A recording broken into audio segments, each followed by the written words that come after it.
എന്ത് ബേസിസിലാണ് ഫോർവേഡ് കമ്മ്യൂണിറ്റീസിന് മാത്രം റിസർവേഷൻ കൊടുക്കുന്നത്? അത് ഇക്കണോമിക് ക്രൈറ്റീരിയ അല്ല, അത് പ്യുവർ കാസ്റ്റ് ക്രൈറ്റീരിയ ആണ്. ഞാൻ പറഞ്ഞു EWS ആണ് ആദ്യത്തെ കാസ്റ്റ് റിസർവേഷൻ ഇന്ത്യയിൽ. OBC കാസ്റ്റ് റിസർവേഷൻ അല്ല, അത് ജാതി മതഭേദമില്ലാതെ എല്ലാവർക്കും കിട്ടുന്ന ഒരു ഫെസിലിറ്റിയാണ്.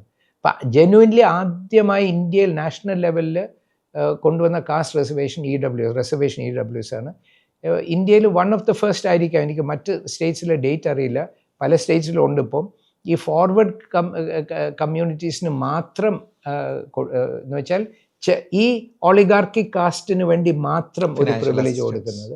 അത് ഈ കേരളത്തിൽ തുടങ്ങി. ഇത് ഈ കാസ്റ്റ് സിസ്റ്റത്തിൻ്റെ റിവൈവലാണ്. ബിക്കോസ് ഈ കാസ്റ്റ് സിസ്റ്റത്തിൻ്റെ 3 പില്ലേഴ്സ് ഉണ്ടെന്ന് ഞാൻ പറഞ്ഞല്ലോ. ഒന്ന്, ഇൻഡിവിജ്വലിനെ ഇറേസ് ചെയ്യണം.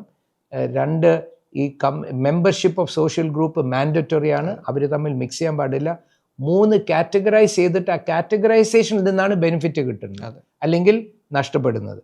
ഈ മൂന്നാമത്തെ പ്രിൻസിപ്പിൾ കോൺസ്റ്റിറ്റ്യൂഷൻ ഈ 3 പ്രിൻസിപ്പിൾസും കോൺസ്റ്റിറ്റ്യൂഷൻ റിജക്റ്റ് ചെയ്തു. ഈ മൂന്നാമത്തെ പ്രിൻസിപ്പിളിനെ തിരിച്ചു കൊണ്ടുവരികയാണ് EWSഉം ഈ ഉമ്മൻചാണ്ടിയുടെ ഫോർവേഡ് ക്ലാസ് കോർപ്പറേഷനും റിസർവേഷനും ഒക്കെ.